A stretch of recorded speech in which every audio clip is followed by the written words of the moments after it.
Yes, sir, meu time! Mais um Pod RJ no ar, o seu programa de conteúdo, tecnologia, muita história de sucesso. Hoje, super especial. É uma mistura de polêmica, iniciativa, muita ousadia. E eu estou com ele, o cara campeão de ideias do mundo, Rafael, CEO do JJ, para levar esse grande papo aqui junto comigo. Como que você tá, meu irmão? Tudo bem? Maravilha, mais um episódio pra conta aí. Esse é um oferecimento Pod RJ. O Pod RJ é uma iniciativa da Rio Quality e do JJ. Então, pessoal, não deixe de se inscrever no canal para você continuar assistindo esse conteúdo maravilhoso que a gente vem entregando aqui.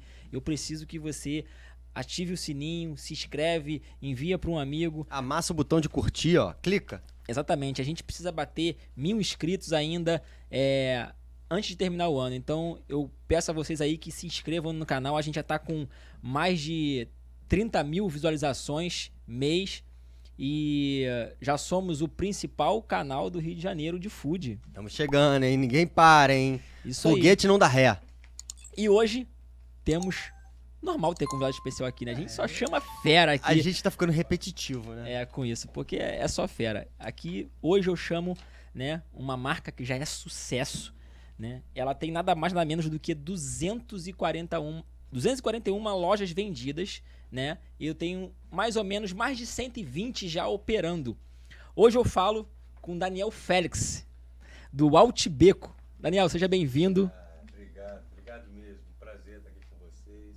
Uma honra para mim estar aqui falando sobre o Altibeco, falando sobre a minha vida, sobre como foi essa aventura de 2 anos. Está sendo, né? Está sendo, bicho. 2 anos de operação e 241 lojas vendidas, se não me engano, em todo o Brasil e fora do Brasil já, né? Portugal inauguramos há 15 dias atrás, 15 dias, né? E sabe qual é o barato? É você ter imaginado tudo isso acontecendo e ter acontecido de fato, né? Sim. Você verifica. Porque na época, eu lembro que no início, o pessoal me chamava de doido, né? Porra, bicho. Eu ia perguntar se eles pararam de te chamar de doido, porque Pararam. a gente se conhece há pouco tempo, mas eu tava quase já chamando. Foi a primeira coisa que eu pensei, cara. Quando eu fiquei sabendo dessa história, eu falei assim, cara, esse cara é louco. Geralmente, quando eu dou aumento de salário, eu dou de 3 em 3 meses um pequeno aumento de salário, aí eles pedem desculpas. É mó barato isso. Olha, desculpa ter te chamado de maluco. A minha esposa é mó barato. Minha esposa tinha pena de mim mesmo, né? Porque eu tinha várias anotações, fazia vários cálculos, né? Do que seria o Altibeco. Planejamento, né? Planejamento de logística, de números, de tudo, né? E ela olhava aquela parafernália toda na mesa. Meu filho tá aqui comigo, meu filho também ficava com a pena do pai. E tipo assim, eles ficavam com pena mesmo, tipo, coitado. Ele tá delirando. E teve uma época que eu precisei parar de falar, né, sobre os sonhos, sobre os projetos, porque estava incomodando, até a mim mesmo. Falei, porra, acho que eu tô ficando doido mesmo. Porque se todo mundo fala que eu tô doido. Mas o grande lance é esse, é acreditar naquilo que você é capaz, naquilo que você pode. Eu tive muito pouca dúvida. E eu acho que a gente vai ter um programa super especial, não só pelo sucesso do Altibeco e tudo que vocês vão poder contribuir com novos empreendedores que chegam no nosso mercado o tempo todo mundo que está chegando, querendo chegar no sucesso que vocês atingiram, mas muito mais pela jornada, né? E assistindo o podcast que você participou, estudando um pouquinho da história de vocês, me veio uma frase, né, de um ex-embaixador americano chamado John Brigham, que ele fala, o milagre não era ter finalizado, conquistado, mas o milagre é ele ter nunca desistido durante o processo.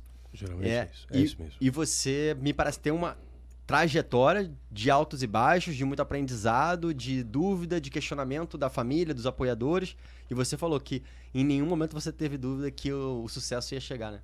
Há muito tempo eu sei que o barato da vida é o percurso, não é a chegada em si.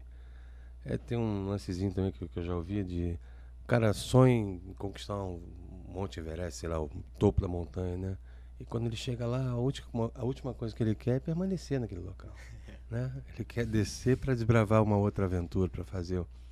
E eu sempre soube disso. Eu vou confessar uma coisa aqui em primeira mão. Eu estou um pouco entediado com o Altibeco. Estou um pouco sem saber o que fazer, para onde ir. Então, eu contratei hoje nesses tempos, eu contratei CEOs para as regiões do país. Para o Sul, Tatiana tá me vendo. Um beijo, Tati. Aqui no Sudeste, o Elvis Linhares. No Nordeste, Ana Grazielli, que é franqueada, foi uma das minhas primeiras franqueadas. Ela hoje é CEO lá no Nordeste. Enfim, para que justamente eu possa rever novos planos para o Alto Beco, para que eu saia do tédio. Porque eu gosto do caminho, gosto do percurso. Isso é uma coisa muito curiosa, porque já me dá uma inquietude ver a tranquilidade deste homem quando ele fala ter 241 operações em funcionamento, né? A gente conversa com muita gente aqui, Sim. com bastante número de lojas, e a gente percebe aquela tensão, às vezes, no empreendedor do tamanho da sua empresa, e fala, cara, como é que eu vou continuar controlando isso? E o que eu vou fazer? E a gente percebe em você uma tranquilidade ímpar, né?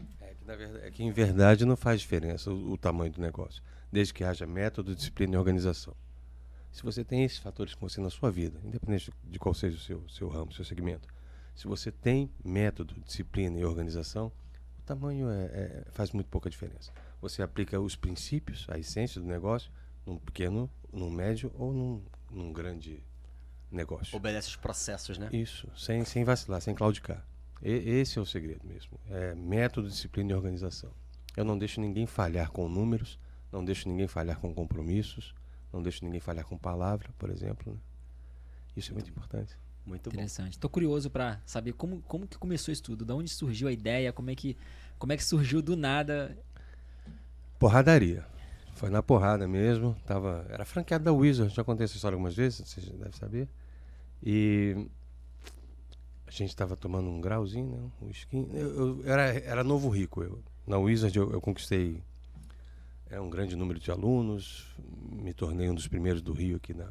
As tuas franquias da Wizards eram onde? Baixada. Vilar dos Teres, Nova Iguaçu, Posse, que também fica no Nova Iguaçu. Eu tinha 2 em São João de Meriti. Eram 4 unidades em total. Mas muitos alunos, lotado, abarrotado de alunos. Então nós fomos para um resort na Costa do Sauípe, lá na Bahia. Um lugar bonito, pô, bonito, bicho. Nunca tinha ido num lugar daquele, bacana pra caramba. Lá as meninas me chamavam de rei. Eu falei, será que eu sou rei mesmo? Mas a gente estava tomando uns uísques, né? Essas coisas bem de rico, bem de gente fina, que eu não estava acostumado. Isso em 2011, acho, 2010. E aí um cara falou, já pensou, Daniel, aquele bando de favelado lá da tua área, lá nesse lugar bonito? Me deu uma raiva, me deu um ódio que eu não sei de onde veio. Mas o cara não terminou a frase, né? Que eu já fui botando nele, né? Tava doidão, mas enquanto eu ia... Já viu o filme Deadpool? Deadpool, que o cara vai batendo, vai falando? Já. Eu falei, esse filho da... Posso falar palavrão? Pode. Esse filho da puta tem razão, rapaz. O povo da favela merecia uma coisa mais bem feita, mais bem acabada, mais bem planejada, comida de qualidade. Precisa desse aspecto também na comunidade, porque todo mundo gosta. Quer consumir isso, né? Todo mundo gosta. Classe A, classe B, classe E. Infelizmente no Brasil a gente tem classe E, né? E enquanto eu ia em direção daquele sujeito, eu tive a ideia do Alto Beco. Claro que não tinha esse nome ainda. E no fim, pum! Bati, ó, miserável. E aconteceu ali o sonho do Alto Beco naquele momento. Uma ideia de levar um serviço, uma experiência de alto nível para a comunidade. Cara, eu já fui pensando em restaurante. Já foi pensando em Já restaurante? fui. Porque ele estava se referindo na comida. Ele estava querendo dizer que pobre, que favelado, que gente da periferia não come bem. Uhum. Bom, tem uma certa verdade nisso, mas não deveria ser assim. E isso me magoou profundamente, porque eu morava no Amarelinho, também, lá no Acari. Eu morava com a minha irmã e mais 5 sobrinhos, tudo da minha idade. Imagina, um apartamento, que era, sei lá, desse tamanho. Abarrotado de gente, a gente comia... ela fazia um ovo para cada um pouquinho de arroz, um pouquinho de feijão, e às vezes botava uma salsicha. E aquela imagem me veio na cabeça, cara. Porque eu comia aquilo todo dia, né? Todo dia eu comia aquilo. Era o que tinha. Uhum. E eu falava... me deu uma raiva muito grande, porque eu lembrei daquela imagem, quando aquele cara falou aquilo. E então, o cara era desconhecido, era assim? Era um não, amigo? eram esses amigos Ele era franqueado da... Não posso falar a marca aqui, gente. A marca que originou a minha... Uhum. Ele tinha um baita de um restaurante aqui no Rio e falou essa besteira que acabou gerando essa coisa maravilhosa que foi o Outback. E aí você tinha as suas franquias de escolas de idiomas. E como que foi essa migração para a operação e formatação do Outback? Precisou ver a derrota, precisou ver a queda. Gente, queda é tão importante, é tão bom. É claro que é ruim de passar, mas é tão bom para o sujeito. Isso forma tanto. As derrotas, os erros, os reveses fazem bem para que você analise os próximos sonhos, para que você faça os próximos sonhos de uma forma melhor, né? A gente vê, por exemplo, o Brasil jogando mal pra caramba e ganhando. Cara, eu não suporto isso. Eu não suporto quando o Brasil joga mal e ganha o jogo. Eu preferi que empatasse ou que perdesse para que aprendêssemos uma lição, mudássemos algo e fizéssemos o futebol bonito. Estou dando um exemplo assim, porque está em época de Copa do Mundo, né? Sim. Mas foi justamente isso. Veio o professor Carlos Wizard, vendeu a Wizard, né? E eu fui à falência, porque os meus inimigos, havia racha dentro da Wizard, e os meus inimigos acabaram que me tiraram as franquias que eu tinha. Até hoje eu tenho uma questão com a Wizard, sei lá de quantos milhões. E essa falência foi que... Impulsionou, né? Poxa, bicho, foi um momento muito ruim, muito triste, porque eu precisei ficar sozinho muito tempo, né? Aí que vem meu lance com Deus, inclusive, né? Você acaba descobrindo que Deus está do seu lado, que Deus está contigo. Não tem jeito, cara. No momento difícil é o melhor momento para você perceber Deus. E foi isso que aconteceu. Eu fiquei de 2014 até 2017 sem trabalhar, dentro de casa, com os meus pais me ajudando. E foi difícil. Mas matutando. Até que um daqueles caras daquela lá na Costa Sauípe, Da viagem.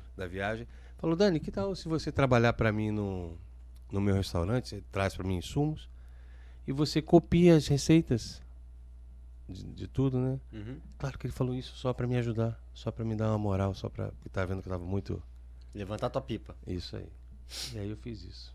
Copiei logística, equipamentos, modus operandi, o que se gastava, o que não se gastava, fiz tudo. E as receitas dos produtos.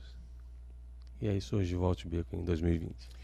Durante esse período, em algum momento você se sentiu incomodado pelo fato de estar copiando? Não, oxe, de jeito nenhum. Porque tem muita gente que não tem essa confiança, né? De Sim. falar, não, eu segui aquilo, eu fui por esse caminho, eu copiei isso. Gente, isso é vaidade pura. Eu copiar, imitar, fazer igual ao que está acontecendo, ao que é sucesso, é legítimo, né? É. Eu acho que todo mundo copia, só as pessoas não afirmam, É né? claro, ninguém quer admitir, por algum motivo que tem a ver com vaidade, que não copia. Claro que tudo se imita de um determinado ponto, você imita de um jeito, imita de outro, e é um processo. A cópia é um processo. A cópia de sucesso é um processo bem natural de nós, né? E como que foi as aberturas dos primeiros restaurantes? E essa questão do nome, da marca, do uso, como foi essa tratativa, né? Exatamente, isso aí. É agora que vem a treta, né? Eu não sei se é mais treta ou não é treta, Cara, né? eu Todo mundo tem essa curiosidade. Então, né? eu achava que seria uma coisa pior do que realmente foi, né? Eu falei, claro, vai dar merda, né? Vai dar merda, mas eu já estava pronto pra merda. Vamos lá, vamos ver o que vai dar. A tua família já estava te apoiando? Como é que tava isso? Pode me apoiar agora. Pô, me apoiar. A minha mãe até hoje pergunta: filho, você está ganhando dinheiro? Filho, tá tudo bem? Você está precisando? Eu compro as coisas para ela. Compro TV. Ela é uma senhorinha de 90 anos, então ela gosta de TV. Não sei por que ela gosta tanto de TV. Já comprei umas 3 TVs para ela. TV. E fala: mãe, tá tudo bem, mãe. Teve um dia que eu mostrei minha conta para ela. Aqui, mãe, quando... Fica tranquila. Ela olha assim, ela fala: é verdade, não. A minha mãe é muito assim. Mas enfim, no início eu tinha 10 mil reais, um pouquinho mais de 10 mil reais. E o que tá me incomodando é o fone? É o fone. Tom, tá. Eu consigo? Posso? Tirar. Pronto. Então eu tinha 10 mil reais, um pouquinho mais de 10 mil reais. Comprei um trailerzinho aluguei um trailerzinho na favela, no melhor ponto da favela, né? A favela eu conheço tudo, né? Lá no Morro da Pedreira, que fica do lado do Acari. Perto de onde fica a sede da Rio Quality, na Pavuna. Do quê? Perto de onde fica a sede da minha empresa, da Rio Quality, na Pavuna lá. Ali A gente fica ali na Rua Embaú. Embaú Pavuna, ali perto do São João de Meriti. lá perto, chegando em São João de Meriti, isso mesmo. Então, eu só tinha aquele dinheirinho. Então, eu aluguei o trailer, reformei, pintei ele todo de preto, mandei fazer uma arte, uma placa da Outback. Fiz uma placa gigante que ficou no chão. Ninguém sabia o que era aquilo, eu olhava assim, né? E comprei 70 costelas no mercado. A costela que até hoje caminha comigo, que é o pessoal da Aurora. Beijo, pessoal da Aurora. Eles me ajudam muito. E vendi todas as costelas naquela noite. No mesmo dia? No mesmo dia, na mesma noite. Acabou o produto todo. E os meus amigos chegaram, como é que é esse negócio aí? Eu tô vendendo, você quer comprar? Eles não sabiam que era o sistema de franquias, né? Mas vendi na mesma noite uma unidade. E o outro falou, eu queria abrir uma dessa aqui sua lá na Fazendinha. Fazendinha lá no Complexo Alemão. Eu falei, beleza. Você pode abrir lá, eu monto a estrutura para você. Eu te ensino a fazer o negócio, te ensino a operar e te repasso os produtos já feitos, já prontos. Você vai mandar pronto para mim, não preciso. Isso aí. Porque o segredo é esse, né?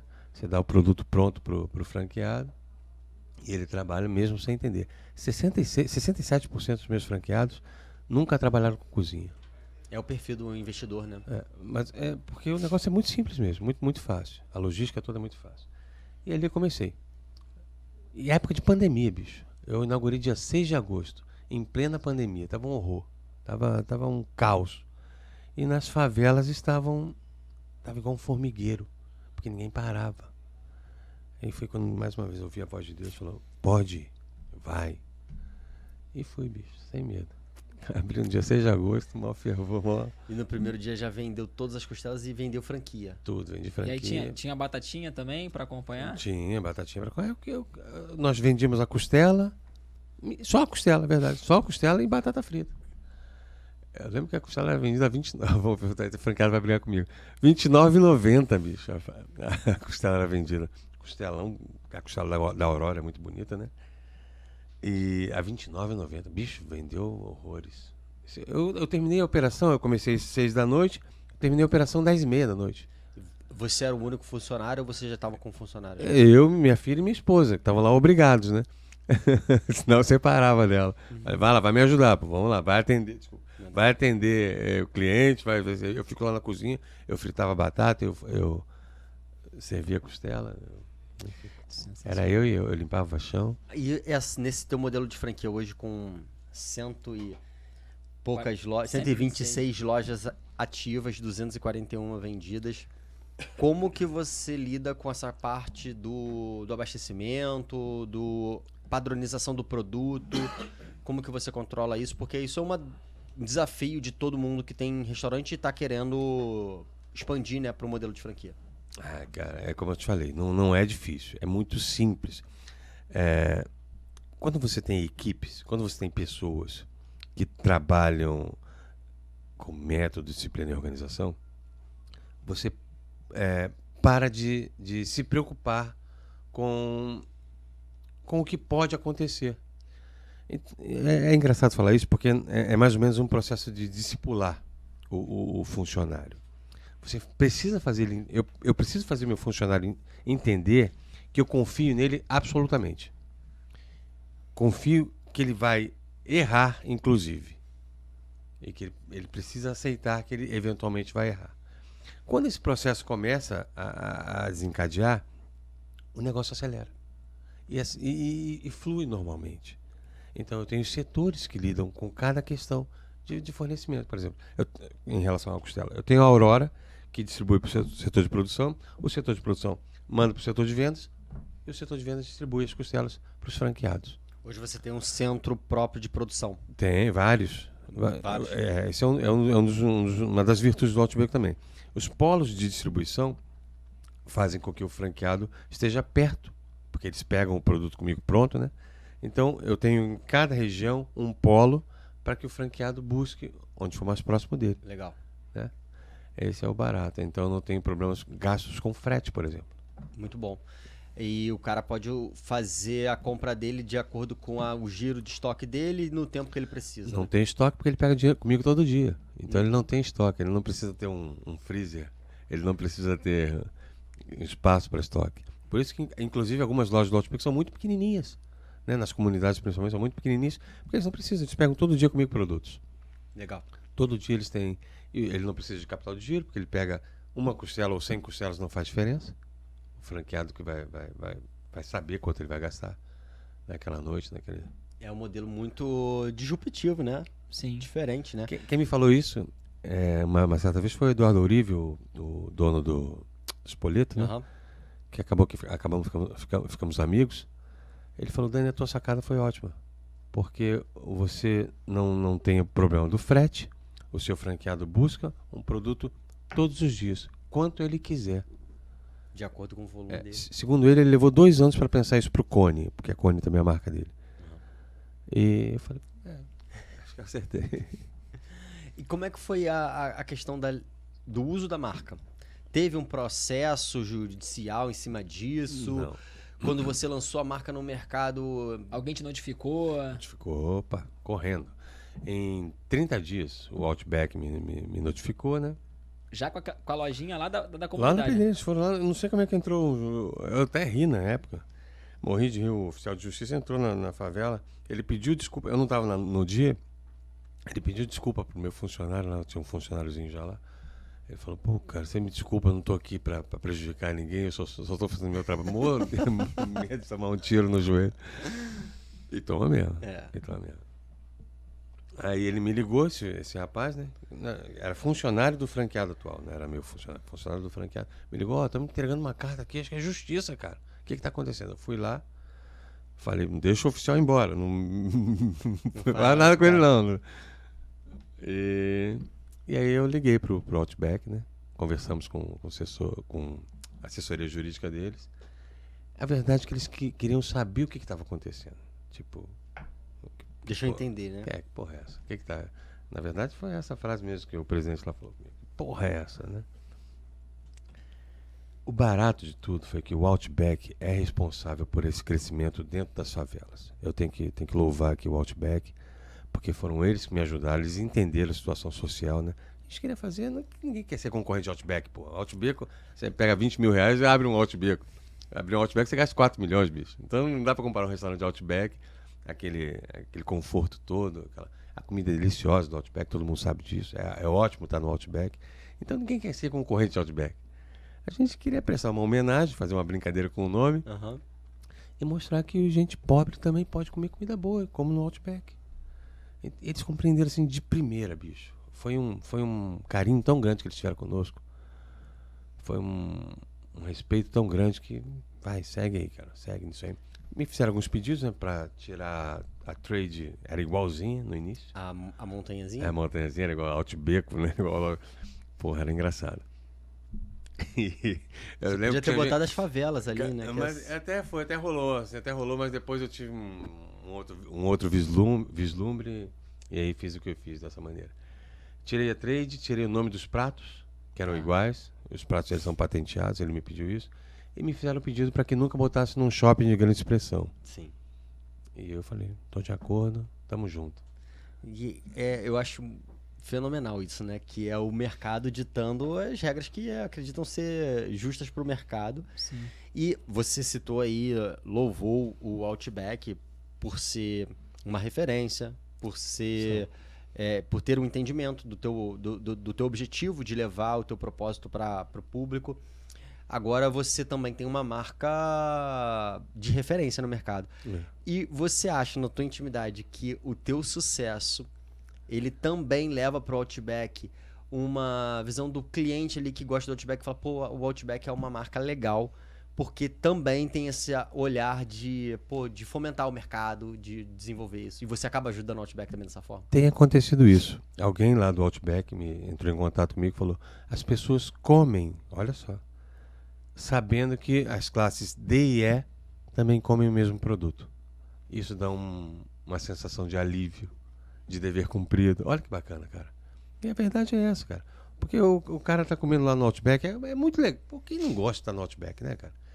Mas sabe que o pessoal lá da periferia, da comunidade, também come num lugar bom, uma comida muito boa. Isso dá uma sensação muito boa. Sim. Dever cumprido mesmo. Sim. Agora, é claro pra mim, te conhecendo agora, que o sucesso desse negócio não se deve ao nome Outbeco, sabe? Não é só porque você copiou o nome Outbeco que deu certo. É lógico, isso ajudou um pouquinho? Ajudou. Mas conhecendo a tua metodologia, como você fez, a tua história, a gente entende que certamente se fosse um cara que não tivesse a tua competência, ele não conseguiria transformar em 241 lojas vendidas e 126 operando. E aí eu me penso assim, será que você não botou isso na balança no início? Cara, será que vale a pena eu correr o risco de botar um nome? Eu já sei como é que eu vou fazer, eu sei onde eu vou chegar. Não teve esse pensamento assim, cara, tipo assim, pra que eu vou colocar um negócio pra arrumar um problema futuro se eu tenho a capacidade de... Não rolou esse pensamento? Pelo contrário, vamos lá. Quando um foguete é lançado, ele precisa de um Catalisador. para que o impulsione, não é isso? É isso. Acho que é um propulsor, Sim, né? sim. Esse foi o meu propulsor, foi o que me levou. Essa empatia que Altibeco causava, esse nome engraçado. Memória afetiva, né? Cara, essa coisa... Eu recebi elogios, tipo assim, aquele típico cara, carioca tem que ser estudado pela NASA. Um monte. Me mandaram, cara, que tu é gênio. Quem inventou o nome da NASA foi meu filho, bicho, tá aqui ó, comigo. A gente tava numa mesa dessa aqui de Qual é o reunião. nome do teu filho? Renan, teu ocupado, te amo, filho. né? E a gente decidindo lá tudo, né? Vai ser assim, falta um nome, porra, vamos lá. Qual o nome? Ele passou, ele tinha 14, hoje ele tem 16, tinha 14. Ele, porra, não vai ser na favela? Não vai ser do Outback? Altibeco. Tipo Simples isso. assim. A gente, porra, o moleque é gênio, né? Vou botar ele tá como CEO. Tira da ele do empresa. colégio, já tá formado. Mas foi mais ou menos isso aí que aconteceu mesmo. Tá com as notinhas sem vergonha lá, porque acho que é. Como o pessoal fala, agora a NASA vem. Mas o nome ajudou muito nesse início. É claro que hoje eu não precisaria. É claro que eu não farei, não vou fazer a troca. Como muitos me pedem para fazer a troca, não vou fazer a troca. Mas hoje eu não. No início eu precisei desse nome. Da força do nome engraçado, né? Sim. Isso viralizou, né? Viralizou de uma forma assim, porque a Rio Quality é uma empresa de distribuição de produtos para restaurante. E estava lá a gente atende hoje 12 mil clientes. E estava eu lá um dia fazendo nosso trabalho dentro da Rio Quality e veio um vendedor. PH, você já tá sabendo do Altibeco? Eu falei, Altibeco? O que tá acontecendo? Eu entrei na rede social e via lá o Altibeco. Falei, cara, o que é isso que tá acontecendo? Mas né? nem sempre é bom, sabe disso? Uma vez eu estava no Uber, logo no primeiro ano do Altibeco, peguei um Uber. Aí a gente tava distraidaço. Aí o motorista, olha lá, olhou pro lado, né? Filho da puta, né? Copiou o Outback. Como é que pode, né? E falando comigo. Eu, porra, se eu falar alguma coisa, eu vou apanhar aqui. O cara com uma raiva, com um ódio, porque ele tomou as dores, né? De uma coisa que nem... Então, causa um monte de reações. Desde o ódio até esse amor louco. Gente que me liga, que me manda mensagem pra mim, apaixonado. Me chama de gênio. Que gênio? Gênio nada, pelo amor de Deus. Tô longe de ser gênio. A gente tava falando de banda aqui no início, antes da gente começar a gravar, e eu fico com uma sensação muito de tipo de banda tributo, sabe? Tipo, daquele cara que quer fazer bem feito, ele sabe que, tipo, sei lá, não vou ser o Led Zeppelin, como a gente tava falando aqui, mas eu quero poder, pra um público aqui que nunca vai conseguir assistir... Você é o Greta o quê? Greta Van Halen? Greta? Greta Van Fleet. Você é o Zeppelin, você é Greta Van Fleet. Então, eu acho que por isso o bom entendimento desde o início, né? É isso mesmo. O Outback me ajudou muito, graças a Deus por isso. Não me atrapalhou, essa é a verdade. Ele não entendeu o sentido do Outback, que acontece hoje. Hoje nós estamos indo para as periferias de outros estados, né? Rio Grande do Sul e no Nordeste, Fortaleza e Bahia principalmente. Nós recebemos uma proposta não sei se eu posso falar aqui, mas vou falar. Do Netinho. Lembra o Netinho? Cantor de pagode. Netinho de Paula. Da Coab. Cara, sensacional. Bicho, ele é aquilo mesmo. Sabe? Não é personagem, não. Sabe aquele sorrisão lindo, né? Pô, esse cara tá de sacanagem. Ele não para de rir. É aquilo mesmo. Numa reunião com o pessoal aqui do Altibeco, ele quer instalar Outbecos dentro das periferias. Ele quer uma facilidade muito grande. Ele quer que as pessoas tenham vários Outbecos dentro das periferias. Falei, porra, eu tô contigo, bicho. Faz todo Porque é isso que eu quero. É. Porque o preço que o cara paga pela marca é simbólico. Lá em São Paulo, sei lá, vai ser 6 salários mínimos, 5 salários mínimos. Né? É simbólico para ele ter um negócio dele, para ele mudar de vida. E aí chega caras como esse, como o Netinho, a gente tá atrás do Adriano Imperador aqui pra fazer o Complexo da Maré de novo. O Complexo do Alemão, novamente. O pessoal da raça tá me ajudando. Cara, é esse o objetivo da minha vida. É claro que eu adoro ganhar dinheiro, bicho. Não sou doido de falar que não gosto. Gosto de ganhar dinheiro. Gosto de ter um bom carro. Gosto de que meus filhos sejam boas escolas. Mas o meu objetivo é fazer com que as pessoas mudem de vida dentro das comunidades. Aí você pergunta assim, ter o Altibeco, você acha que o Altibeco vai mudar? Não vai. O meu caminho é fazer com que as outras empresas estejam nas comunidades. Eu quero que todas, o máximo possível de empresas, estejam, empreendam nas comunidades, nas periferias. Sabe, tem tanta mulher de garra lá. Sabe, a gente pensa em... Lembra a favela? A gente pensa em violência, claro que pensa.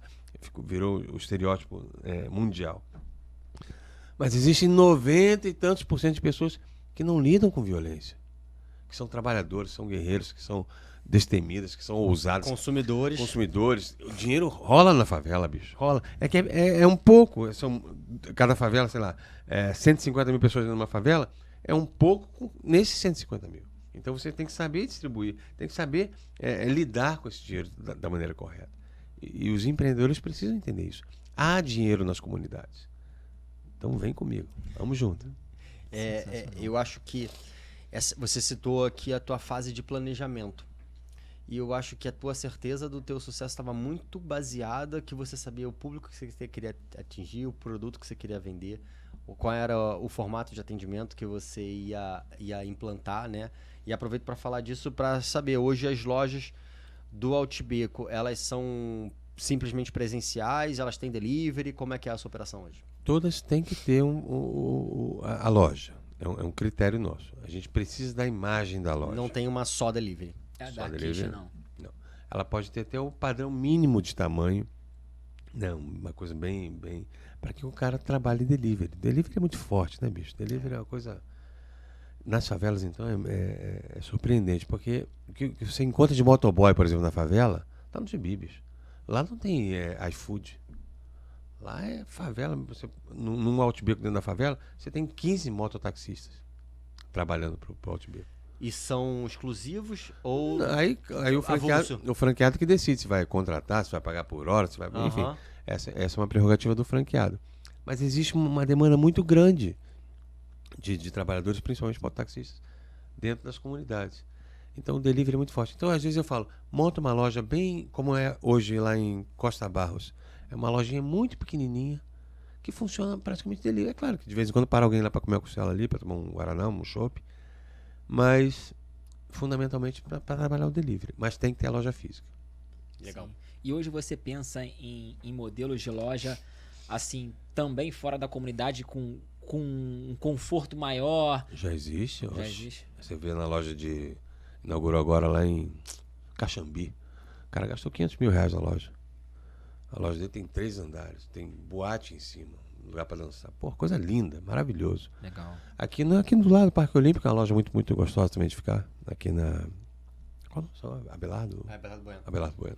Sim. É uma loja muito boa também. Hoje, as grandes marcas, né? Não as grandes, mas até as menores agora estão com uma pegada muito forte. A gente vem falando isso aqui no programa, de experiência do cliente, né? É um tema que, inclusive, ontem no podcast que a gente comentou sobre isso, que no passado você promover uma boa experiência do seu cliente era um diferencial. E hoje passou a ser uma obrigatoriedade, né? Hoje, o cara que não fizer uma experiência boa, né, fica difícil ele conviver no mercado, porque a concorrência hoje é muito grande. Fica impossível. Fica impossível. E aí, assim, o que o Altibeco tem feito hoje para continuar ainda... Porque já surpreendeu, né? Só que você chegou no pico, no sucesso. Difícil é se manter lá. Então, eu quero saber se você tem algum plano, já vem fazendo algo para promover uma experiência bacana, diferente, mesmo dentro da comunidade. Então, é difícil de falar disso, porque assim, todo mundo quer uma solução. Qual é a fórmula para manter o público, para ter uma experiência maravilhosa? Não tem essa fórmula. O que você precisa, o que o franqueado precisa é entender que isso é uma verdade. Se o seu cliente não tiver uma experiência no seu restaurante, ele vai te deixar.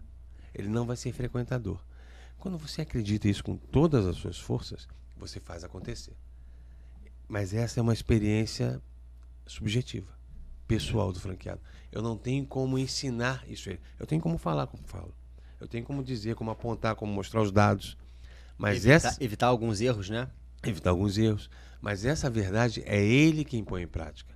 E eu tenho que permitir ele errar, inclusive. Porque, como eu falei aqui no início, errar faz parte desse processo de crescimento. Muita gente fala, cara, por que tu não vai lá ensinar métodos? Porque não é assim que se ensina. Não é assim que um pai ensina. O filho só faz aquilo que vê o pai fazendo. Quem falou isso não mente, né? Quem disse isso não mente. Então, é isso que eu tenho que promover. Promover com o exemplo de quem eu sou. Quando você está do meu lado, eu falo isso pro meu franqueado, você tem uma experiência única, não tem? Você tem sempre momentos de que você aprende, que você tem gosto, enfim. Vou inaugurar agora uma loja aqui no Posto 8, aqui na Barra. A prefeitura. Alfabarra ali? Perto do Alfabarra? Não, não sei, Alfabarra, não sei. Acho que é. Posto 8. A prefeitura, o pessoal da Orla Rio, meu abraço carinhoso para vocês, me concedeu um quiosque lá. Vai inaugurar dia 15 de dezembro. Vai ser um restaurante padrão do Altibeco. O que eu vou fazer? Vou chamar as minhas crianças das comunidades e treiná-las. Vai ser garçom, vai ser limpador de chão, vai ser gerente, e eles vão revezar. Tipo um restaurante escola. Isso, tipo um restaurante escola. Para que eles aprendam desde como frita a batata até como se lida com o capital de giro, com o fluxo de caixa. Eles precisam disso. E ao mesmo tempo, concomitantemente, atendendo o público como deve se atender. Porque eu vou estar lá para ensiná-los pessoalmente. Então o franqueado tem esse padrão vindo de mim. Mas eu não posso simplesmente querer enfiar isso goela abaixo. Eu concordo muito com o que você diz sobre a questão da experiência e como ela é muito particular, caso a caso. Isso é muito falado, né, no mercado norte-americano, sobre a experiência do cliente e tudo mais. Mas eu me questiono se aqui no Brasil a gente está um pouco à frente de fazer isso na prática. Eu te digo um exemplo, né? Se você for a Nova York com um grupo grande e brasileiro viaja com um grupo grande e você chegar na fila de um restaurante com 5, 6 pessoas e você, sei lá, 3 já chegaram, 3 estão por chegar, você não senta na mesa até os 6 chegarem no restaurante. Eles não deixam você sentar na mesa. Se você chegou, então com as suas 6 pessoas, chegou mais 2 amigos e você pede para juntar 2 cadeiras, eles não desmontam o layout do restaurante, porque é tudo colocado em um processo, imaginando que é para atender a melhor experiência do grande público, que é o perfil que normalmente vai lá. Mas você formatar de uma forma tão rígida, você acaba não entregando a experiência de coisas que acontecem na natureza. Quero comemorar um aniversário, tô com um grupo isso, quero tirar alguma coisa do meu prato porque tem uma alergia, né? Eu acho que isso realmente é uma coisa que só na prática e vivendo ali a operação você consegue treinar a sua equipe para fazer isso. Isso tem a ver também com as realidades. Você citou o exemplo de Nova York, Estados Unidos, né? A realidade deles é outra. As necessidades são outras. Os parâmetros necessários de um estadunidense é outro que do brasileiro. Aqui no Brasil, se você não rebolar, se você não inventar, se você não for criativo, se você não abrir mão de certas coisas, você perde dinheiro. E perdendo dinheiro no Brasil pode ser fatal. Lá fora não, nos Estados Unidos não, na Europa não. É verdade. Na Europa eu já fui retirado de determinado local porque minha roupa estava inadequada. Sim. Olha, Tem que loucura. Tem lugar nos Estados Unidos, se você não tiver com uma roupa que o segurança acha que é o padrão para entrar, você não entra. E na Espanha, se ele não gostar da sua aparência, do seu rosto, olha que coisa louca, ele não deixa você entrar. Aonde que no Brasil isso seria possível? Seria uma besteira, seria um baita de um tiro no pé. Então essas questões de que são subjetivas em cada país, isso interfere bastante, né? Legal. Eu ia até pegar um gancho nessa fala de experiência que a gente está citando, e eu vi dentro do teu Instagram que você tem um menu Kids. Tom, você consegue botar a imagem pra gente aí do menu Kids do Outback ou do Prato Kids? Porque você falou se você não inovar, não trazer criatividade, você deixa de ganhar dinheiro. E hoje a gente tem diversos públicos entrando no restaurante, né? Tem um cara que vai com a família, que vai com a criança, que quer uma opção para aquela criança ficar entretida, não só comer. Tem a fotinho. Tem o cara que é vegetariano, que ele quer comer menos carne e tudo mais. E hoje eu já percebo que o Altibeco, ele tem uma autonomia e uma pegada totalmente independente das iniciativas que, por exemplo, o Outback faz. E vocês tomam decisões e querem levar a experiência de vocês pro negócio, né? E conta um pouquinho do motivo e como se dão essas ideias dentro da tua operação. Pensar diferente. A estratégia é essa.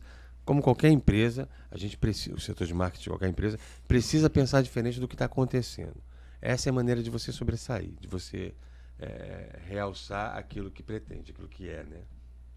A questão do Prato Kids nosso, eu estava falando com você em off, as ideias que o meu setor tinha era de brinquedos chineses, desses que o McDonald's importa, né? Seguir o modelo Seguir o modelo McDonald's. Eu falei, eu não quero isso. Eu não quero um bonequinho de borracha que apita, que fala eu te amo, sei lá o quê. Eu não quero isso. Eu quero uma coisa que seja periférica. Foi assim que surgiu. Que seja... Eu lembrava muito... Na minha rua, lá na Baixada Fluminense, era uma rua de barro, não tinha asfalto. Então a gente brincava dessa forma. Tá me olhando triste, né? Era minha realidade era essa. Meu filho tá me olhando triste ali. A gente sentava na rua de barro e ficava, a gente ficava caçando mussum. Ou então, tinha um peixe lá, peixe cascudo, nessas valetas. A gente brincava muito com um carrinho a gente botava latas de Neston, uma grande, uma média, uma pequena, emendava uma na outra e arrastava com o carrinho. Cara, era tão divertido. A gente jogava peão no chão. Sim. Bola de gude, pipa, né? Então eu queria uma coisa mais ou menos assim. Uma coisa que remetesse mais ou menos a isso. Menos tecnológica, né? Eu não queria nada tecnológico. As crianças já estão na tela hoje em dia tão cedo, né? Eu tenho sobrinhos que... Meu sobrinho Kevin, com 2 anos de idade... 2 anos, bicho. Ó. Vendo, sei lá, galinha pintadinha, sei lá que porra é aquela. Ficava... E mexendo, eu olho assim... What the fuck, né, meu? Enfim, eu falei, eu quero uma coisa rústica, eu quero peão. Peão não dá porque tinha prego, aí vai dar uma merda isso. Aí eu, que eu vou botar uma pipa? Pipa não vai dar, cara, é proibido pipa, porque tem cerol, não sei o quê. E chegamos no trenzinho. Mas o barato foi ver as crianças tentando ligar o trenzinho. Apertando um botão. Procurando o botão para apertar, para ligar o trenzinho. Como é que faz andar esse trenzinho? E a gente tinha que explicar, tem que arrastar o trenzinho. E aí é o trenzinho e o quebra-cabeça embaixo ali, né? Quebra-cabeça que pode escolher a tábua, que é um quebra-cabeça, ou o trenzinho. Cara, foi mal barato. Porque as crianças parecem que... Caramba, que legal! Tipo assim... Crianças devem querer levar embora. Não, querem. Eles têm a opção de comprar o trem ou a tábua de quebra-cabeça. Mas o barato é assim que elas parecem que estavam descobrindo. Tipo assim, e começavam a perguntar, era com isso que se brincava? Enfim, cara, cria um vínculo novo, cria uma atmosfera nova, cria um assunto novo. Já valeu a pena. Sim. Já valeu muito a pena. Muito melhor do que bonequinho da China. E parabéns pela ideia. Dentro de uma rede tão grande de número de lojas, como que é pensado as inovações de cardápio? Eu imagino que por você ter um centro de distribuição e vários centros de distribuição fica mais fácil, né? Porque você pensa na novidade, inova, leva para o centro de distribuição, o franqueado só pega aquilo, ou ele precisa... Vem comigo, vou te falar uma coisa. Um grande mito que existe em todos os comércios de restaurantes, anota isso aí, meu amigo, é que quanto mais produtos, mais dinheiro você tem. Isso é um mito, isso é mentira, isso não é necessariamente verdade. Quanto menos produtos, quanto mais afunilado for o seu cardápio, maior pode ser a sua rentabilidade. Verdade. Quando você valoriza um produto, um determinado produto, você pode, consequentemente, ter maior arrecadação de dinheiro. Então, nós não estamos preocupados em abranger o cardápio. A gente está preocupado em ter um prato para cada modalidade de gosto. Aí sim, um peixe, um vegetariano, vegano, uma boa carne... mas sem ter uma grandíssima... Ampliar muito. É o tal da paleta de cores. O pintor chega com uma paleta de cores com 17 amarelos. Você vai levar 3 meses para decidir qual amarelo você quer. Se ele chega com 2 tipos de amarelo, você escolhe na hora. Quero esse amarelo aqui. Eu vou fazer um gancho com um corte que a gente subiu no nosso Instagram. Quem ainda não segue a gente no Instagram lá, segue a gente. Do Marcelo Marani. Ele falando que, no final das contas... O problema de todo dono de restaurante, eu imagino de qualquer empresa, é vender. E aí ele traz um case de uma pessoa que tinha uma loja de roupas e ela chegava pro consultor e falava, cara, eu preciso vender mais saias verdes. A minha saia verde está encalhada aqui. E aí ele olhava ali o relatório de vendas, a pessoa explodia de vender saia preta. Aí ele perguntava para ela, mas por que você não foca só em vender mais saias pretas, que é o que tá dando certo? Ela falou, não, mas é porque a verde é muito bonita, eu gosto muito da verde. E às vezes a gente aposta naquilo que tá dando certo, né? Mas justamente isso, o que eu ouço de franqueado, Dani, sei lá, camarão, a piamontese é tão gostoso. Eu falei, cara, não se trata disso. A gente tá patrocinando a raça, vocês sabem, né? Tem muito franqueado vascaíno. Tem muito franqueado botafoguense no Rio, né? Muito franqueado tricolor. Mas não se trata disso. Não se trata de ser... a gente pegou a maior referência de torcida da América. É o Flamengo. Por acaso eu sou flamenguista, claro que eu adorei. Mas não se trata necessariamente de ser o Flamengo. Se trata de ser uma referência de uma coisa que ainda não existe. Patrocinar uma torcida organizada. Coloca na tela aí, Tom, aproveitando que a gente pegou esse gancho, e explorar essa ideia, porque pouco a gente vê restaurantes apoiando uma torcida organizada. Não sei se isso já aconteceu antes e eu queria saber o propósito disso, se é uma questão de posicionamento de marca e como você mede retorno disso, se é que a gente consegue medir diretamente. Pode sim, Tom. Solta aí.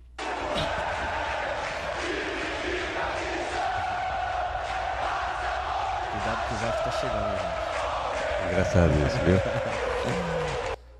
É uma faixa? É uma faixa. Foram distribuídas 500 faixas lá na final em Guayaquil. Foi lindo, né? Eu tava lá, tava com minha filha. E no momento que foi distribuído todos ao mesmo tempo da raça, abriram, aí ficou aquele tapete, raça, Altibeco. Foram duas emoções, né? Primeiro por estar vendo o Flamengo na final e por estar vendo a minha empresa patrocinando a raça rubro-negra. Esse momento é tão especial para mim. Aliás, quero mandar um beijo aqui pro Anderson Macula, pro Lula, pessoal lá da raça. Meu obrigado. É uma honra estar patrocinando a raça. Aproveitar pra raça curtir a gente aí, se inscreve no canal, raça. Não é? O pessoal da raça vai se inscrever. Pô. E estar junto desse fenômeno que é a raça é importante. As empresas não querem patrocinar torcidas organizadas pelo fator briga, pelo fator violência. E adivinha, o Altibeco não se importa com isso. Não é que a gente não se importe, que a gente queira violência, não é isso. A gente tem a característica, a gente vem da favela. O Altibeco vem da favela. O Altibeco vem de um contexto de violência. Então isso não atinge a imagem do Altibeco. Mais uma vez, eu não estou falando que eu promovo violência, nem quero isso. A intenção é fazer esse trabalho lá com o Macula, de ensinar a torcida a ser torcida, a torcer somente. Ensinar que uma torcida organizada pode e deve ganhar dinheiro. É uma empresa. Deve tratar a próxima torcida com educação, com respeito. Deve promover valores sociais dentro das comunidades da qual ela faz parte. Sim. Trazer os meninos e meninas para tocar os instrumentos lá, trazer, promover esses projetos sociais. Fazer o espetáculo, fazer o espetáculo acontecer na arquibancada e dentro das comunidades. Porque a torcida organizada tem acesso nas comunidades. Você vê força, o pessoal do Vasco é Força Jovem, né? Foi isso mesmo, Força Jovem? É Força mesmo? Força Jovem, tem o pessoal da Young, tem o pessoal da...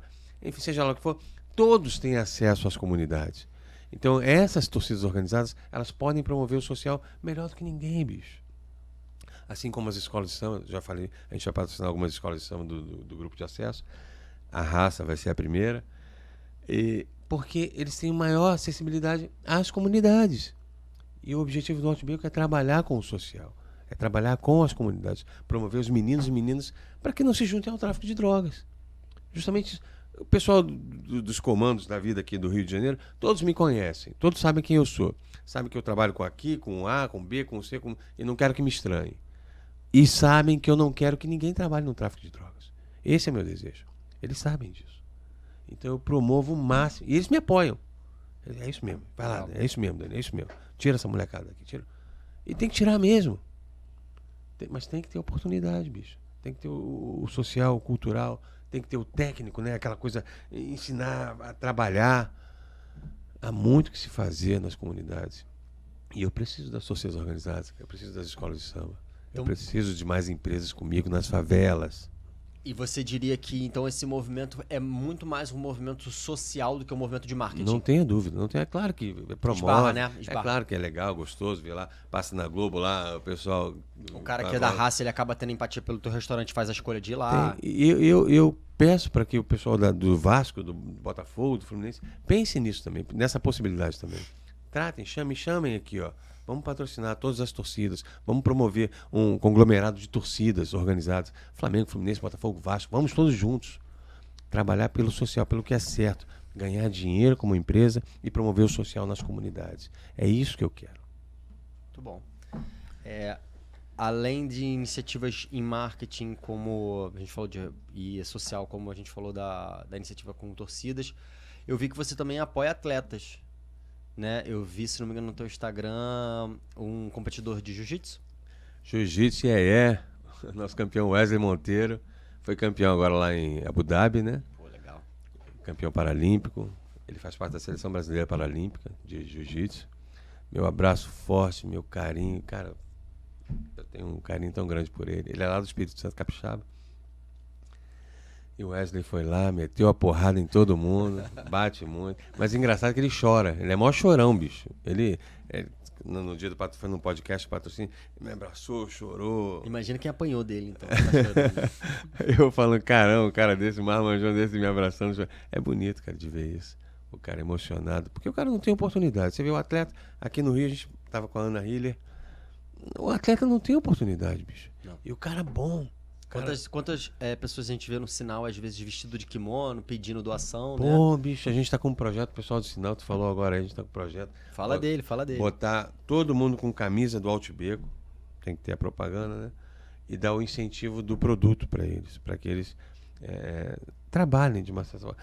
Eu sei que isso não é o mais certo, eu sei que isso não é o mais correto, mas é o necessário nesse momento. É tudo que eles querem.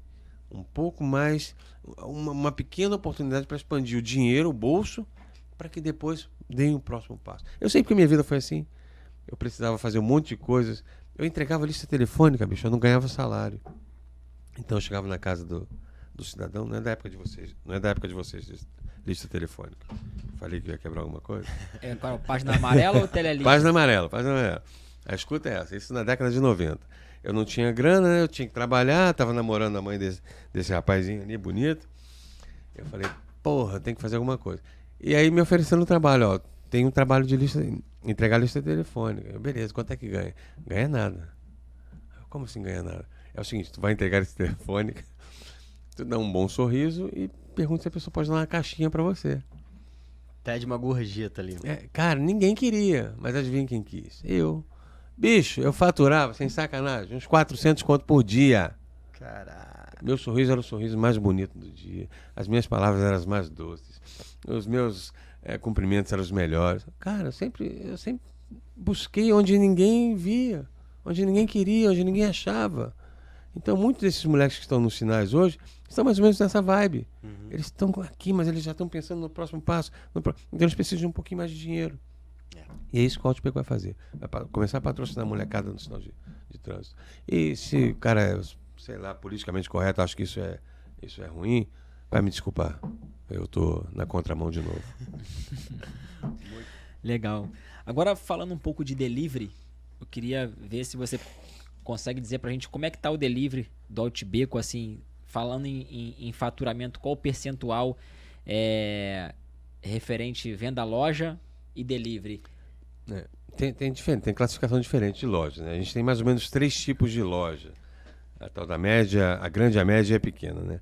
Também depende muito do ponto que ela esteja, né? O delivery na favela funciona em 45%, 40 e poucos %. Uma coisa horrorosa, muito boa, né? No asfalto, 20%, acho que não passa de 20%, alguma coisa assim. Mas é mais ou menos esse o patamar. Mas o delivery é muito bom porque ele, geralmente, o delivery funciona como uma empresa à parte, né? Como eu disse, é um canal totalmente independente, né? Independente, isso mesmo. E eu peço pro meu franqueado, trate isso como se fosse uma outra empresa. É o jeito certo de fazer, né? É o jeito certo de fazer, bicho. Porque se você misturar dinheiros, você acaba complicando a visibilidade que você tem no negócio. Entende? Então, se você trata o delivery como uma empresa à parte, com capital, com giro, com fluxo, seja lá o que for, do delivery à parte, você não se perde. Você entende o que é o delivery. E você fomenta o delivery a partir daquilo que você ganha ou deixa de ganhar. Faça isso, não esqueça. E dentro do delivery, hoje a gente tem aí um mercado um pouco monopolizado, né? Por um grande marketplace. Hoje eu queria saber se a Outbeco trabalha delivery próprio ou apenas pelo marketplace. Vamos acabar com essa porra então, né? Chega disso. Ninguém quer opressão aqui. A gente precisa de empresas que difundam mais esse trabalho, que abranjam mais esse trabalho. Existem pequenas empresas de food, né? Que me chamam aqui. Eu incentivo. Que essa prerrogativa é do franqueado, é ele que decide. Mas você não é... O teu franqueado ele pode se plugar onde ele achar que tem que quiser, plugar. vou contar uma história. Posso falar o nome da Pode. O iFood, uma determinada época, 6 meses atrás, proibiu o Outbeco de entrar na plataforma. Olha que putaria. Olha que sacanagem. Proibiu. Meus franqueados ficaram desesperados. Eu reuni, chamei um a um, falei, porra nenhuma. Quem depende desse negócio são eles e não nós. A gente tem um trabalho bom, a gente tem comida boa, a gente tem público. Faça com rap, faça com... Seja lá quem Seu for. próprio e-commerce. Faça. JJ. Já. Pronto. Vamos divulgar isso lá dentro das nossas lojas. Mas o que eu não posso é ficar refém de um império. Porque ele acha que pode... Cobra taxas absurdas e eu tô sujeito a isso, unicamente a... Não posso fazer isso não. Vamos sofrer um pouquinho no início? Pois bem, 6 meses depois... Porque eles tinham medo que o Outback os processasse. Olha que coisa. A gente não pode botar nada do Outback porque vai que o Outback nos processe. Cara, não vai processar, pelo amor de Deus. Você vê as entrevistas no Globo, no Dia, na Record, o Outback tá conosco. Eles sempre corroboram o apoio. Mas a gente não pode correr o risco. Aí eu, tá bom. Mandei um foda-se pra eles. E 6 meses depois, quem vem pra mim? iFood, me oferecendo condições especiais pra Outback entrar. Porra! Qual foi a sua resposta? Tomar no seu cu, com força. Vou fazer porra nenhuma, eu vou fazer campanha contra. Porque é uma sacanagem, bicho, sabe? Viu que não tem nada a ver realmente, viu que o Outback é essa maravilha conosco mesmo, é esse grande colaborador. E agora, enfim, porque tá se ferrando, o iFood tá se ferrando aí com essas taxas. A nossa empresa aqui, o JJ é uma startup jovem, tem 3 anos, mas eu já empreendo há 22 anos. Eu fundei a maior revista de bairro do Janeiro, que era o JK, eu vim para substituir a Página Amarela, né? Então, por isso que eu te falei que eu conheço bem esse mercado. Eu senti um clima quando você falou, senti um clima. Então, assim, inclusive a empresa cresceu bastante, cheguei a ter 120 funcionários nessa empresa, eu distribuí a revista no Rio de Janeiro todo. A gente chegou a distribuir mais de 500 mil a gente chamava de guia de bairro, né? E eu fiz uma coisa diferente da Página Amarela, que inclusive foi o que me deu sucesso, eu segmentei. Naquela época, não sei se se lembra, a Página Amarela, o máximo que ela segmentou foi por zona. Ela tinha Zona Sul, Zona Oeste, Zona Norte. Isso foi o máximo que ela segmentou. Só que os bairros ganharam vida, sabe? Então, ninguém saía mais, um exemplo, vamos dizer assim, do Caxambi para comprar um pão no Meia, entendeu? Então, no Meia já passei a ter tudo ali, já tinha açougue, já tinha mercado, então você não saía de um bairro para o outro. Então, eu vim bem segmentado por bairro e foi o maior sucesso, a gente decolou bastante. E aí, enfim, a tecnologia veio esmagando esse mercado, né? E a gente teve que se reinventar. Então, nós formamos uma agência de marketing digital, né? Inicialmente, a agência de marketing digital do JK. Isso já em 2016, a gente começou com isso. E aí, quando foi mais ou menos em 2019, eu não parava de receber dono de restaurante aqui falando: caraca, o iFood tá acabando comigo, o iFood tá me destruindo. Mas por quê? O que o iFood faz ruim? Não, cara, a comissão é muito alta, né? E com a experiência que a gente tinha de mercado, eu cheguei e falei assim: caraca, os caras estão achando que o problema dele é comissão. Sendo que o maior problema hoje que o marketplace faz é reter o cliente para ele. Não é a comissão. A comissão é o de menos. O cara pode negociar, o cara pode botar mais. Mas o maior problema é você terceirizar cliente. E nenhuma empresa pode viver sem cliente, sabe? Então a gente enxergou essa dor e falou assim: cara, a gente tem que atuar nesse mercado. E aí foi onde nasceu o JJ. Então hoje o maior problema do marketplace que a gente percebeu é o fato de você não ser possuidor do cliente, né? Então, ou seja, você está construindo uma carteira de cliente, atendendo bem, criando experiência para uma marca que depois, se ela quiser canalizar aquele cara, a gente sabe hoje que ele tem recurso suficiente para induzir o cliente a comprar onde quiser. É isso, é o monopólio da informação, né? Ele tem o cliente, ele tem tudo. Né? Exatamente. Isso que não pode. Mas era por isso que o iFood deveria ser mais grato aos donos de restaurantes. Sim. Essa é a grande putaria mesmo. É não reconhecer, imaginar que nós não sabemos disso. Nós não entendemos, nós somos ignorantes. E não somos. Nós sabemos que o grande poder é essa retenção que vocês têm, que o iFood tem da clientela. Sim. Sabe? E só por isso deveria nos tratar da melhor maneira possível, com as menores taxas possíveis. Enfim, ganhando dinheiro, mas da maneira mais justa, né? E você vê que você falou uma coisa certa, o restaurante, a maioria, não todos, né? Mas a maioria sabe que está passando por isso. Mas o cara, por conta de uma necessidade, ele acaba cedendo, né? Inclusive, quando eu entrei nesse mercado, eu previ que ele ia dominar. Hoje, o iFood domina cerca de 90% dos clientes de delivery do Brasil, né? Tá em torno disso, 90%, depois que o Uber Eats foi embora, né? E essa retenção, quando eu comecei, ainda era mais baixa, tava em torno aí de uns 60%, 70%. E aí eu falei, cara, vai chegar uma hora que ele vai dominar tudo. E tá acontecendo, né? E pior que ele tá fazendo isso agora em outros ramos. Os caras viram que não deu certo com o restaurante e ele tá indo pra farmácia. As farmácias estão entrando nessa. Ou seja, tá achando que é bacana ali, né? Então, na verdade, o cara não sabe. Ah, não, mas o iFood dá um desconto de R$10 pro meu cliente e eu não pago isso. Eu falei assim, cara, ele tá pagando R$10 pelo teu cliente, cara. E tu não tá enxergando isso, cara. Ah, não, mas poxa, mas o cliente vem pra mim. Não vem, cara. Ele não te dá o telefone do cliente, né? Isso vai acabar. Você citou, de repente sem perceber, que isso vai acabar quando os pequenos serviços de food identificarem essa questão pessoal de cada bairro ou de cada região. Esses pequenos foods vão tratar essas regionalidades. E isso é que vai desconstruir o iFood. Não tenha dúvida disso. Isso já tem acontecido, já tem visto acontecer. É uma questão só de tempo. É claro que o iFood vai implementar novas questões, como você disse, mas é só trabalhar em cima disso. A questão é, fundamentalmente, que nenhum dono de restaurante pode ser refém de seja lá o que for.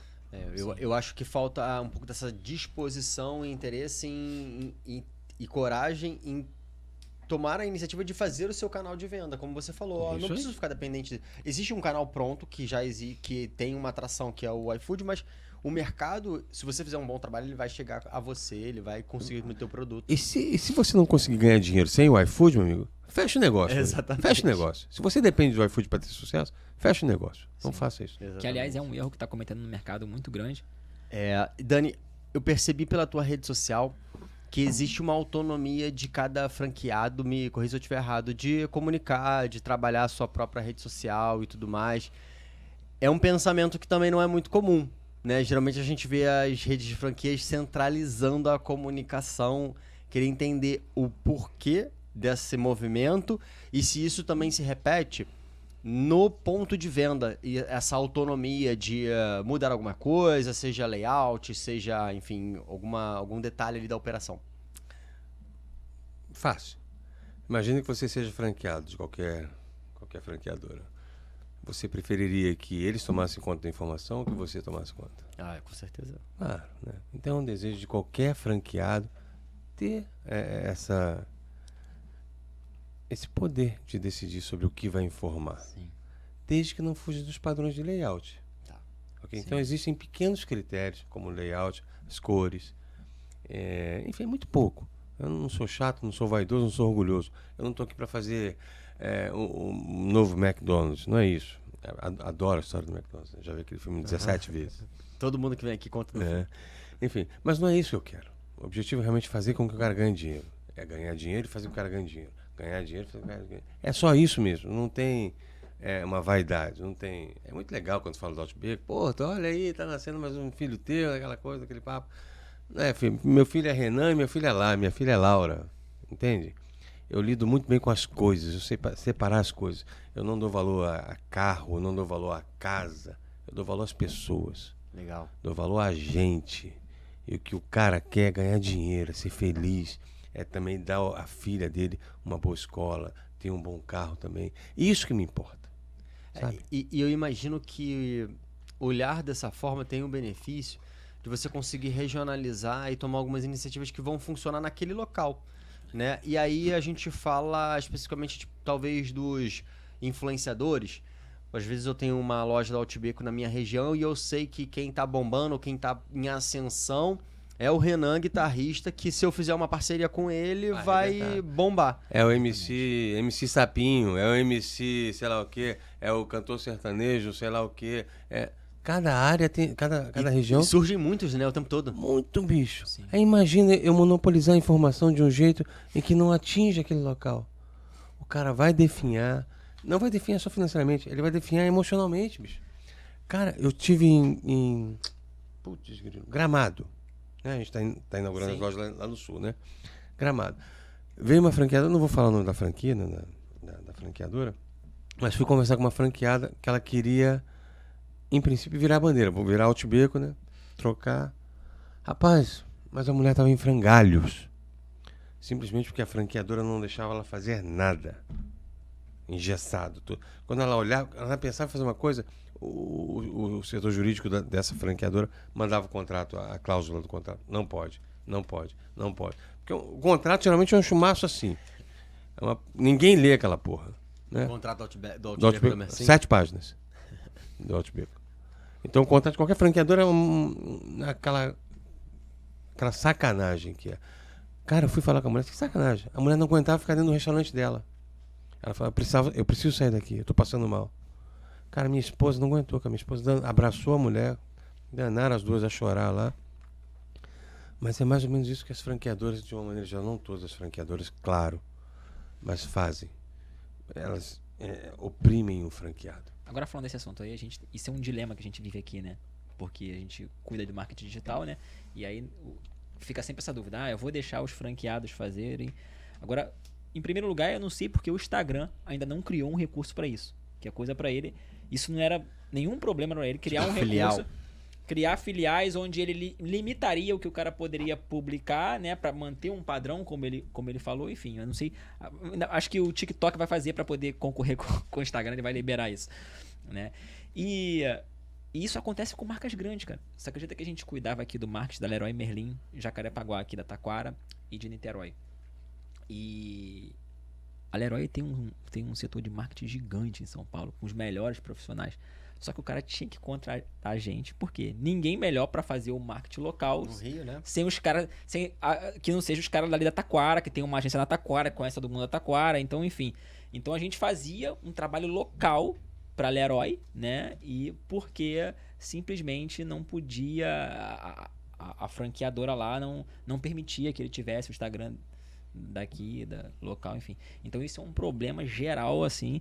E, cara, o Instagram já era pra ter resolvido isso. Ela podia criar recursos onde, sei lá, ele já ia sugerir alguns posts, né? E o cara já pega lá, já faz. Enfim, dá pra automatizar isso, né? De forma que o franqueado tivesse uma certa independência pra publicar lá os stories, alguma coisa, mas que alguma coisa ficasse limitada pro cara não poder fazer o que ele quiser. Você criar padrões pra ele seguir. E assim com o Outbeco. Eventualmente um franqueado exagera, a gente vai lá e corrige. Isso acontece, sei lá, 10 vezes por mês, de 100 e tantos.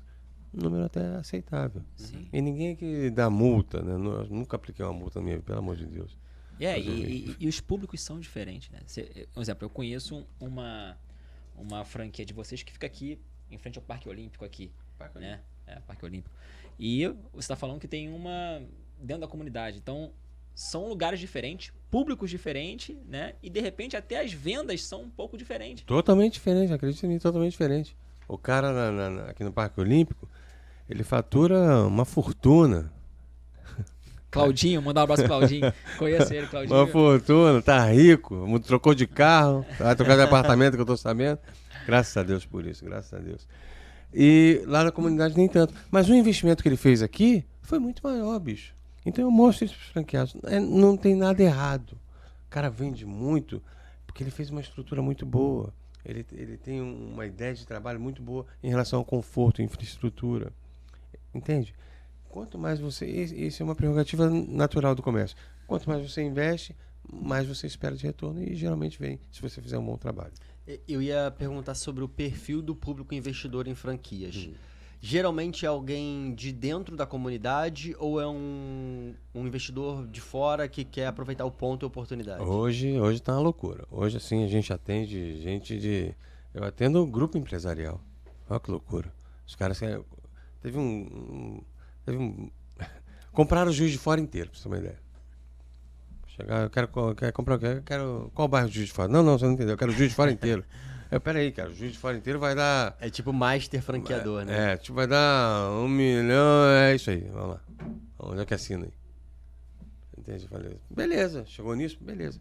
Mas existe aquele cara que tá na favela, que tem 25 mil reais que ele juntou disso, daquilo, e ele ganha por mês, nesse investimento de 25 mil reais que ele fez, ele ganha por mês 4.800 reais. 4.800 reais, bicho, pra ele, é de uma riqueza tão grande. 4.800 reais, ele nunca viu isso na vida. Então ele tira todo mês lá 4.500, 4.800, 4.500. E se a gente pensar bem, é um salário de funcionário público. Mas esse cara não teve estudo, esse cara é ex-motoboy, ex-presidiário provavelmente, teve passagem na polícia, sabe? E de repente ele mudou de vida, ganhando 4 contos por mês, sabe? Empresário, né? Empresário. E vai aprender e vai crescer. E vai crescer, e vai ampliar o seu horizonte. Mas é assim que, de repente, para vocês que ganham muito bem aqui, 4 mil reais não é muito dinheiro. E, de certa forma, realidade. Mas para quem ganhava 900 reais, 800 reais, tinha que pegar um trem todo dia, de segunda a sábado, no sol, pegar um ônibus até ir para... Sabe? O cara muda. Eu imagino que você deve estar repleto de histórias, assim, de mudança de patamar, de qualidade de vida, né? Você tem que ver da bandidagem, dos caras que eram do tráfico. Que saem do movimento para... Eu tenho uma lista particular de pessoas que saíram do tráfico, e já é bem extensa essa lista, que o cara, assim... Pô, cara, não sei nem se dá pra falar isso. O cara matava, né? O cara... A pior criatura do mundo. Pô, que você imagina, né? E de repente... Eu sei que é difícil falar isso, porra. E de repente o cara, 1 ano depois, tá falando de Deus, falando da família, falando de como prosperar, como abrir um segundo negócio. Num caminho correto, né? Porque, assim, é difícil a gente anistiar, perdoar essas pessoas que mataram, que traficaram, assaltaram. Eu sei que é difícil pra cacete, cara. Eu tô tocando num ponto muito, muito, muito chato do carioca. Mas se não for assim, se não houver uma anistia,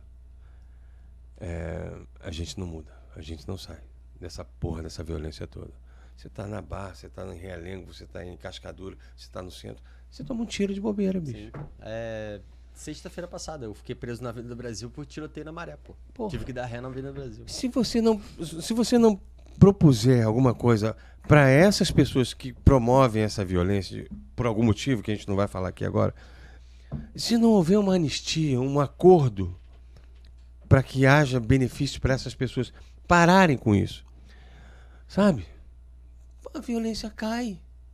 Se não houver a descriminalização das situações, a violência vai continuar como está.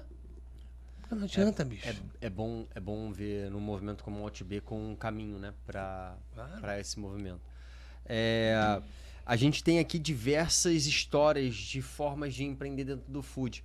Ontem a gente conversou com o pessoal da Katmandu e ela estava contando uma história dela, também muito vitoriosa, onde ela montou uma operação de restaurante investindo 3 milhões no primeiro restaurante. E você tem uma história que você começou o seu primeiro restaurante com 10 mil reais de investimento. Eu acho que isso traz para quem está nos assistindo uma amplitude de formas de... Cara, não existe impeditivo para você fazer e construir seu sonho, né? Eu queria que você pudesse falar um pouquinho desse movimento, assim, de falar, cara, é ir lá e fazer. Às vezes começa com, sei lá, um saco de pão de queijo que o cara vai montar ali a pequena cafeteria ou, sei lá, vai mudar um pouco do comportamento que ele está tendo no dia a dia, né? É isso aí. Empreender, o sentido, a palavra intrínseca, empreender, significa apostar sem saber resultado. Não tenha dúvida disso. Se você vai empreender, você vai apostar sem saber o resultado. Mas a questão é que você pode ganhar com muito ou com pouco. Você pode empreender com aquilo que você tem. Eu sei que é difícil falar isso hoje em dia, porque há um engessamento de padrões. Para você comprar uma franquia hoje é tanto e vai faturar tanto, né? Aquele papo furado de sempre. Mas não é necessariamente assim. O empreendedor pode faturar com muito, muito pouco, como é no caso do Altibeco. Você pode comprar uma franquia por muito pouco dinheiro e ganhar razoavelmente bem. Proporcional àquilo que você investiu. Proporcional ao seu investimento. Porque ninguém fica milionário assim de supetão, não. Isso é papo furado, gente. Não, eu tô chateado com essas coisas que têm acontecido. Isso traz uma coisa muito, muito bacana, que é o fato de você não ter barreira, não ter limite para fazer as coisas. E não ficar chorando, porque, poxa, eu sou um pobre coitado, eu não tenho condição e tal. Então, assim, acredito que todo mundo pode fazer, desde de queira fazer e tome as providências para isso, se organize, adquira conhecimento, né? E meter a cara e fazer, né? É isso aí. Eu tô com um cara lá no Pavãozinho, lá no Cantagalo, Pavãozinho. Ele tem uma loja. Vocês conhecem? Já subiram o Pavão? Já? Sim. Então, você sobe a escadaria, né? Sá Ferreira, sobe a escadaria, chega lá no ponto, né? Onde fica a boca. Aí tá o restaurante dele aqui do lado, 2 andares. Cara, o restaurante... É container ou é... Não, é uma casa sala de 2 andares. Tá. Mas Pavãozinho, bicho. É uma casa muito louca. Né, cara? Não tem tijolo, como é que é? Não tem parede, não tem teto. Não tinha porta, não tinha nada. É tipo isso, entendeu? Ele falou, meio envergonhado, dá pra fazer? Eu falei, dá, porra. Olha aquele... Eu falo uma ponta pra ele. Olha aquele visual lindo ali da praia, né? Muito pouca gente tem esse visual aqui. O que eu quero dizer é o seguinte, as pessoas costumam ver o negativo. Costumam enxergar, porra, não posso, porra, tenho pouco dinheiro, porra. Não pensa no privilégio. Porque se eu fosse ele, eu ia falar, Dani, você vai ter o melhor Altibeco aqui, ó, olha essa vista aqui, ó. Eu já chegaria vendendo, sabe? Eu não falaria das paredes que estão feias. Olha que visual. Olha, imagina o Altibeco aqui, Dani. Quanto é que você me paga pra botar um Altibeco aqui? Eu falaria assim, claro, porra. Mas entende? Porque eu sempre vejo o lado positivo da coisa. Eu sempre vejo o que há de melhor em mim, na minha situação, no que eu tenho. É o melhor celular, o melhor óculos, é a melhor caneca. Eu sou foda, bicho. O El do LL Burro, ele tem uma frase que ele falou aqui no programa com a gente, que é quem deixa pra amanhã, deixa pra nunca mais. Nunca mais, isso aí. Bicho. Então é fazer hoje, né? É isso aí. Porra, não perco tempo também, cara. Não perco tempo. Os mais próximos de mim falam, cara, você é muito, você é muito 220 mais. Eu falei, se eu não for, não acontece. Se eu não fizer, ninguém faz. Eu não posso deixar pra amanhã, bicho. Eu não consigo, eu não tenho esse sangue, bicho. Eu faço tudo mesmo, faço acontecer mesmo, bicho. Sou rápido, com método, disciplina e organização. Isso aí. Uma das coisas que a gente mais escuta de donos de restaurante e redes de franquias é a dificuldade para retenção de mão de obra. Eu entendo que o Altibeco, ele é um business totalmente diferente. A relação que você tem com os seus franqueados, a relação que você tem com os seus motoboys. A gente não percebe aqui na tua fala um problema nesse tipo de relação. Eu queria saber se dentro das tuas franquias vocês têm esse problema também de retenção de mão de obra, de uma mão de obra que consegue entregar o serviço com qualidade, ou se isso dentro da rede de vocês não é realmente um problema. Não, claro que existe. Existe problema na retenção, não tenha dúvida. Não é tão grande quanto na maioria, mas sempre tem por motivos diversos. Geralmente por erros que o franqueado comete, erros que a pessoa que lida com a mão de obra imediata, ela comete. E esses erros, geralmente, são erros ingênuos, erros comportamentais. De relacionamento. Cara, o que ferra o franqueado é as merdas como ele age, o que ele fala, sabe? Uma coisa que você poderia ponderar, uma coisa que você poderia rir, uma coisa que você poderia deixar pra lá, se fazer de doido. O cara simplesmente quer ter razão. Quer bancar de patrão.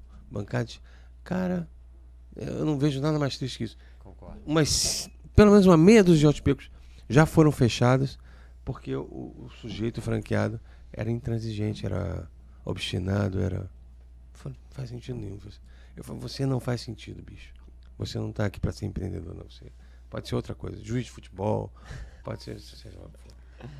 Falando de Copa, vocês fizeram alguma estratégia diferente para a Copa e tiveram pelos primeiros jogos que já tiveram, perceberam algum aumento na venda? Está sendo positivo em número de vendas? O aumento foi escandaloso, né? O aumento na Copa do Mundo, não só para o Outback, mas para todos os restaurantes. Imagino, tomara que sim, né? Para o Outback foi muito grande. Mas, assim, me falaram assim antes da Copa do Mundo, Dani, qual vai ser a nossa propaganda master para...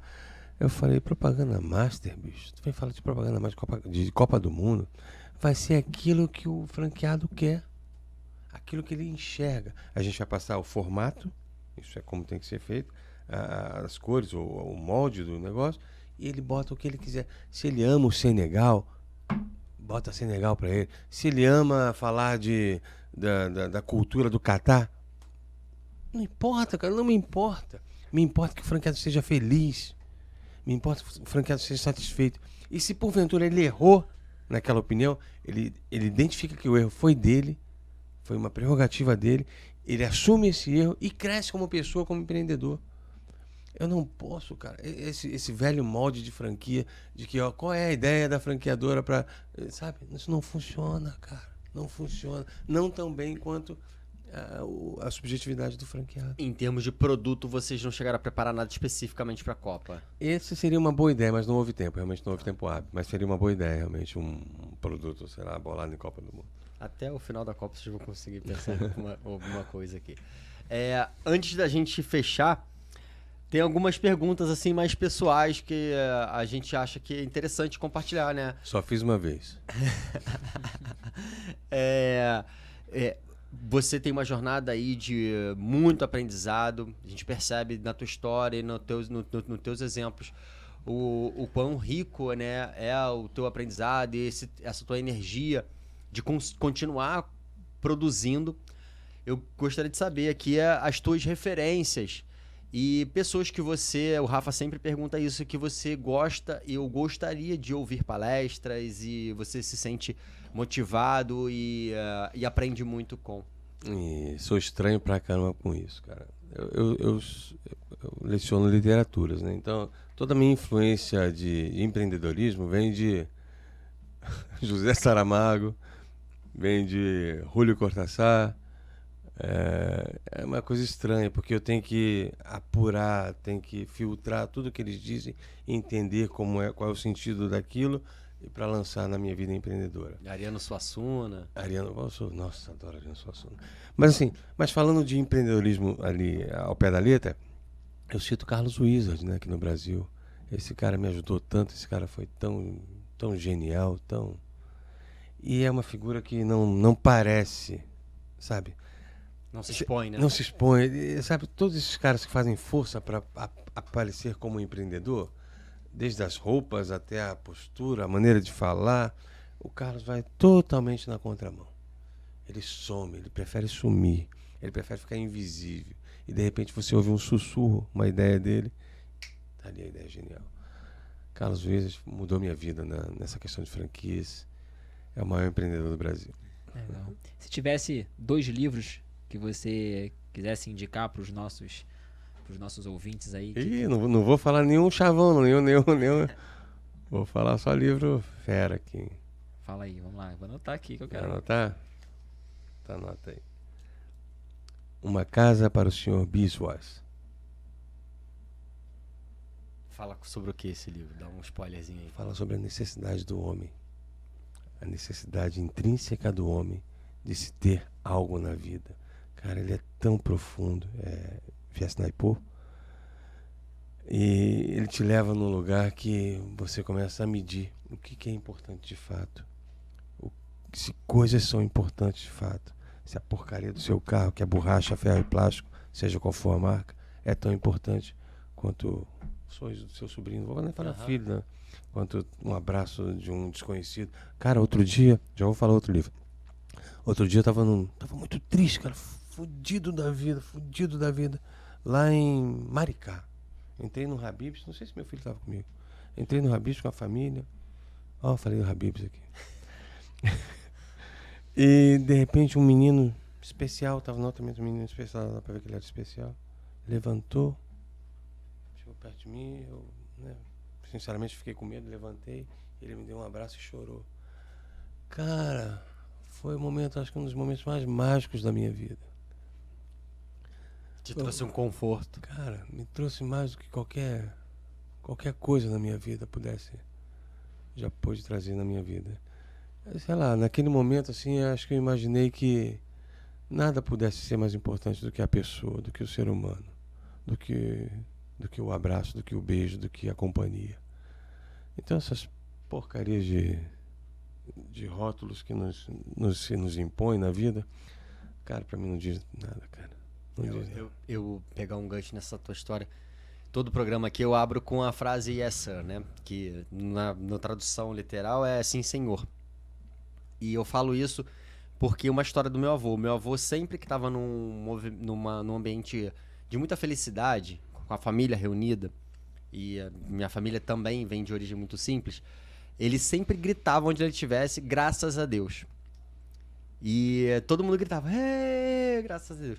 Que era exatamente essa sensação de você estar conectado com as pessoas e você poder agradecer por estar vivo e vivenciando aquele momento, né? E aí, ao longo da minha jornada, eu consegui, pelo menos, dar a minha roupagem para esse grito do meu avô, de poder agradecer de estar vivo e conseguir fazer o melhor que eu posso naquele dia para poder viver aquela oportunidade, aquela graça que Deus deu pra gente. E todos nós, empresários, tentando aí nossos desafios da vida, às vezes a gente se vê perdido no mundo de tentar fazer nossos negócios crescerem e tudo mais, e às vezes a gente não repara também nas pequenas coisas aí que a gente pode aproveitar ao longo dessa jornada, né? De estar com as pessoas, de dividir nossos desafios, aprender juntos, né? A grande verdade é que as pequenas coisas são justamente os nossos empreendimentos, os nossos negócios, os nossos carros. É verdade. Essas são as pequenas coisas. As grandes coisas são o sorriso do filho, a companhia do filho. É isso. Não tem nada igual, porque a terra vai ser leve, aí o segundo livro, Memórias Póstumas de Brás Cubas. É o segundo livro? É, Isso aí, porque a terra vai ser leve ou pesada para alguém um isso aí dia. eu estudei pra concurso da aeronáutica. Então lê dessa forma agora, de uma maneira empreendedora.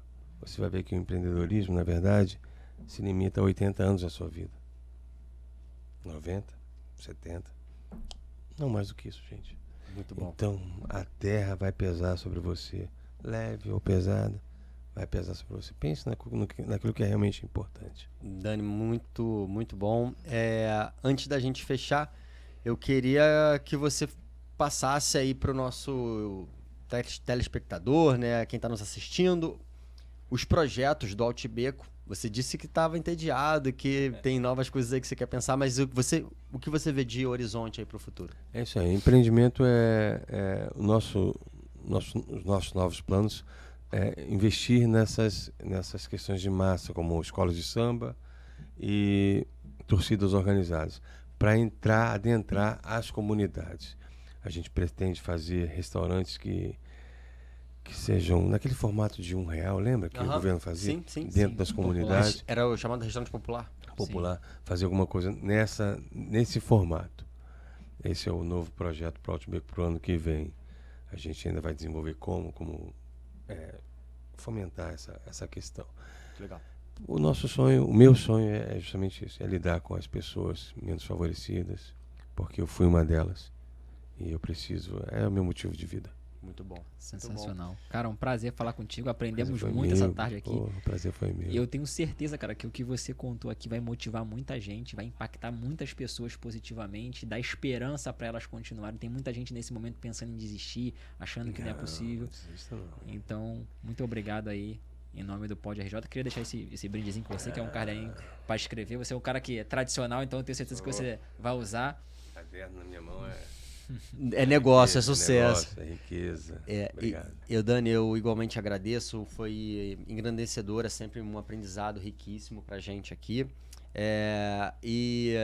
Até em homenagem, como um exemplo do que eu pude extrair da nossa conversa hoje, humildemente falando com você nesse pouco tempo que a gente pôde conviver, eu vou trazer uma frase de Ariano Suassuna que talvez sirva para muita gente que está nos assistindo, que é: em torno do buraco tudo é beira.